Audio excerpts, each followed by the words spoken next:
अस्सलामुअलैकुम दोस्तों आज हम इस वीडियो में मुकम्मल नमाज को पढ़ना सीखेंगे। किस सेटअप में कौन सी दुआ पढ़ी जाती है इस वीडियो में आज हम सीखेंगे। तो चलिए अपने वीडियो को स्टार्ट करते हैं। तो दोस्तों सबसे पहले हमें नियत करनी होती है नमाज की। दोस्तों नियत हमें किस तरीके से करनी होती है इसकी लिंक आपको डिस्क्रिप्शन में मिल जाएगी। आप वहां से वीडियो देख के सीख सकते हैं कि नमाज की नियत किस तरीके से की जाती है। तो उसके बाद हमें तकबीर कहना होता है। तो जैसे हम तकबीर कहेंगे अल्लाह अकबर, हम अपने दोनों हाथों को बांध लेंगे। दोस्तों जैसे हम अपने दोनों हाथों को बांध लेंगे, हम सबसे पहले सना को पढ़ेंगे। दोस्तों सना अगर आपको पढ़नी नहीं आती है तो लिंक आपको डिस्क्रिप्शन में मिल जाएगी। अब वहाँ से वीडियो देख के सीख सकते हैं कि सना को किस तरीके से पढ़ा जाता है। तो दोस्तों जैसे आप सना को मुकम्मल पढ़ेंगे उसके बाद हम तावुज़ पढ़ेंगे। तावुज़ यानी आऊज़ु बिल्लाहि मिनश्शैतानिर्रजीम। और इसके बाद हम पढ़ेंगे तस्मिया बिस्मिल्लाहिर्रहमानिर्रहीम। और उसके बाद हम पढ़ेंगे सूरह फातिहा।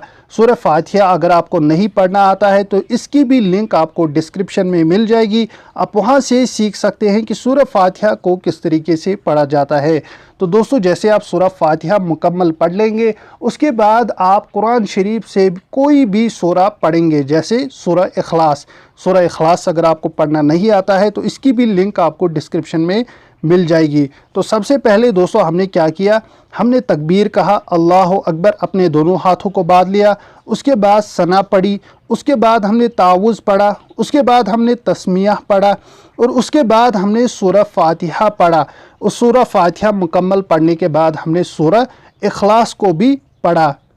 तो दोस्तों सूरह इखलास मुकम्मल पढ़ने के बाद हम तकबीर कहेंगे अल्लाह अकबर और रुकू वाली पोजीशन में हम आ जाएंगे, यानी कि इस वाली पोजीशन में। तो यहाँ पे हम 3 बार कहेंगे सुबहान रब्बियल अज़ीम। दोस्तों इसकी भी लिंक आपको डिस्क्रिप्शन में तफसीलन मिल जाएगी, किस तरीके से आपको रुकू में क्या पढ़ना होता है और सजदे में क्या पढ़ना होता है। तो जैसे हम रुकू वाली पोजीशन में आ जाएंगे और हम 3 बार कहेंगे सुबहान रब्बियल अज़ीम। और जैसे ही आप खड़े होंगे धीरे धीरे हम कहेंगे समी अल्लाहु लिमन हमिदा। तो उसके जवाब में आप कहेंगे रब्बना लकल हम्द। दोस्तों यहाँ पे ये याद रहे कि अगर आप इमाम साहब के पीछे नमाज पढ़ रहे हैं तो जैसे इमाम साहब खड़े होंगे रुकू से वो कहेंगे समी अल्लाहु लिमन हमिदा। उसके जवाब में आप कहेंगे रब्बना लकल हम्द। और अगर आप अकेले नमाज पढ़ रहे हैं तो आप ये दोनों दुआ खुद से दोहराएंगे, यानी कि जैसे आप रुकू से धीरे धीरे खड़े होंगे आप कहेंगे समी अल्लाहु लिमन हमिदा और खुद ही कहेंगे रब्बना लकल हम्द। लेकिन अगर आप इमाम साहब के पीछे पढ़ रहे हैं तो इमाम साहब कहेंगे समी अल्लाहु लिमन हमिदा और आप कहेंगे रब्बना लकल हम्द। तो दोस्तों ये मुकम्मल पढ़ने के बाद आप तकबीर कहेंगे अल्लाह अकबर और आप सजदे में चले जाएंगे, यानी कि इस वाली पोजीशन में आप आ जाएंगे। तो यहाँ पे आपको 2 सजदे करने होते हैं। तो पहले सजदे में आप कहेंगे सुबहान रब्बियल आला।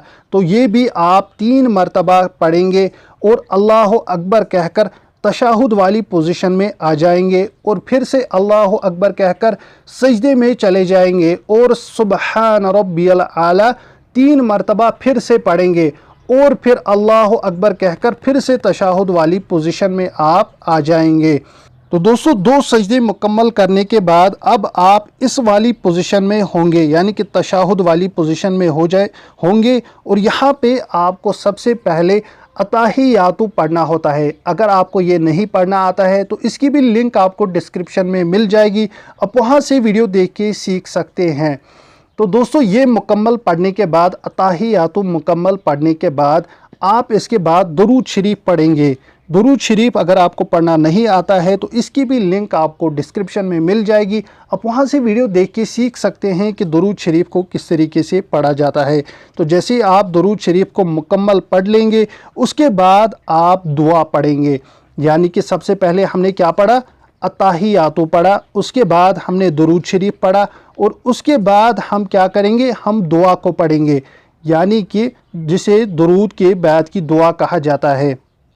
3 स्टेप्स है दोस्तों तशाहुद में। जैसे आप इस वाली पोजीशन में होंगे, सबसे पहले हम अत्ताहियातो पढ़ेंगे, उसके बाद दुरूद शरीफ पढ़ेंगे और उसके बाद हम दुआ पढ़ेंगे। दुआ की लिंक भी आपको डिस्क्रिप्शन में मिल जाएगी। आप वहाँ से वीडियो देख के सीख सकते हैं कि दुरूद के बाद की दुआ को किस तरीके से पढ़ा जाता है। तो जैसे ही आप मुकम्मल करेंगे दुरूद के बाद की दुआ, तो आप दोनों तरफ कहेंगे, यानी कि पहले आप अपने सर को दाईं तरफ घुमाएंगे और कहेंगे अस्सलामु अलैकुम वरहमतुल्लाह।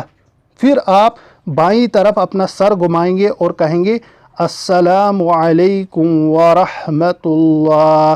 दोस्तों जैसे इस इमेज में दिखाया गया है, तो इस तरीके से हमारी जो नमाज है वो मुकम्मल हो जाएगी। तो जैसे ही आप अपनी नमाज को मुकम्मल पढ़ लेंगे तो उसके बाद हमें आयतुल कुर्सी को पढ़ना होता है। अगर आपको आयतुल कुर्सी पढ़नी नहीं आती है तो लिंक आपको डिस्क्रिप्शन में मिल जाएगी। आप वहां से वीडियो देख के सीख सकते हैं कि आयतुल कुर्सी को किस तरीके से पढ़ा जाता है। तो दोस्तों मैंने आपको सारी लिंक्स जो है वो डिस्क्रिप्शन में प्रोवाइड की है। आप स्टेप बाय स्टेप उन लिंक्स को देखिए और सीखिए किस स्टेप की नमाज में किस स्टेप में क्या पढ़ा जाता है।